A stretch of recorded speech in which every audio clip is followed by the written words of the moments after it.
Good afternoon. I'm Representative Charles McCall, State Representative for House District 22, and I serve, the counties I serve are Atoka, Johnston, Murray, and a small part of Garvin counties in the southern part of Oklahoma.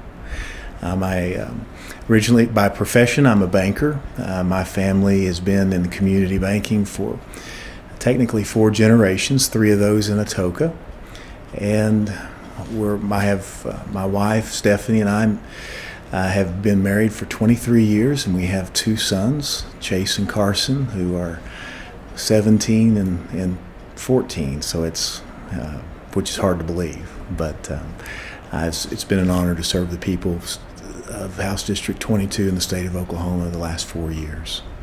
So, Mr. Speaker, it's your first session heading in as Speaker with, I think, 25 new House members. So what are your goals and priorities for this session?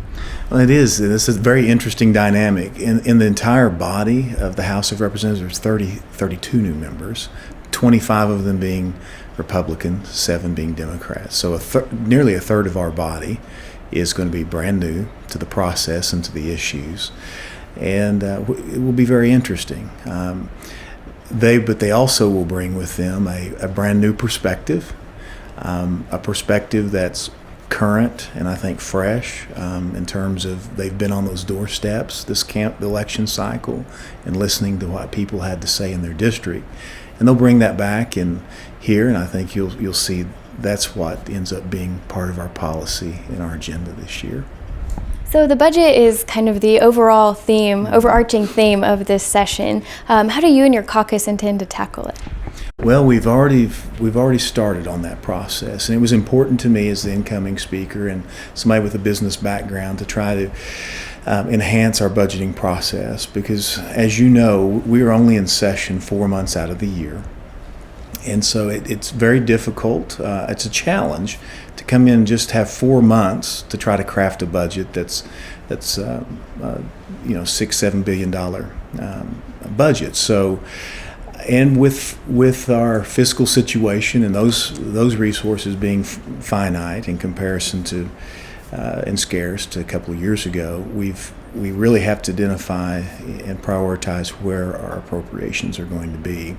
So we began that process in January with public oversight hearings open to all members on the largest 5 appropriated agencies in the state.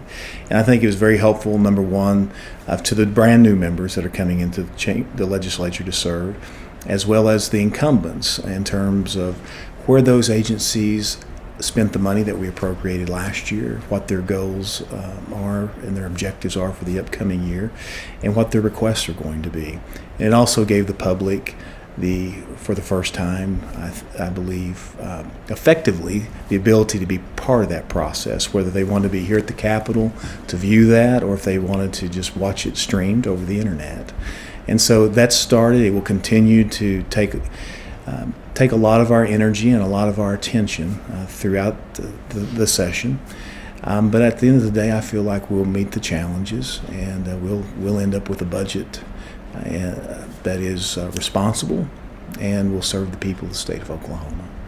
Can you tell us about some maybe revenue-raising measures your caucus might consider? I think there's been multiple ideas introduced, and our caucus will take each one of those up. As Speaker, I'm not interested in suppressing any of those ideas or discussion on those. I think, but it's always important to remember that in order to pass a revenue-raising measure in the legislature, in the House of Representatives, you have to have 76 votes to do so, and that's a high hurdle to get over. And of course, in the Senate, it has to pass with a 75% affirmation as well. So those revenue measures, I would hope the discussion on those would be early within our caucus, and to really try to hone in on what is possible, if anything. I would hate for us to spend a lot of energy, putting those off or talking about that throughout the entire session if it's not possible to get there. We really need to figure out if there are 76 votes, if there's going to be bipartisan support for some of those issues, because there's neither the Republican caucus nor the Democratic caucus is large enough to push through a revenue measure. You have to have bipartisan support, and I really don't know right now whether we have that or not. Being from rural Oklahoma, you've drafted some legislation that could help healthcare in rural Oklahoma. Can you tell us a little bit about that, please? Yes, I've put forth a bill this session that basically would incentivize medical professionals, doctors in rural Oklahoma, by giving them an exemption on their state income tax for up to 5 years. And hopefully as a little extra incentive for them to want to practice in a rural setting.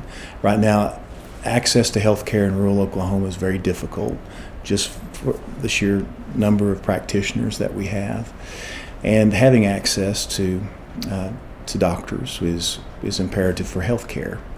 And so anyway, I'm hopeful that we will be able to advance that bill, and the result of it would be more access and more interest from medical doctors and DOs that want to practice in a rural setting.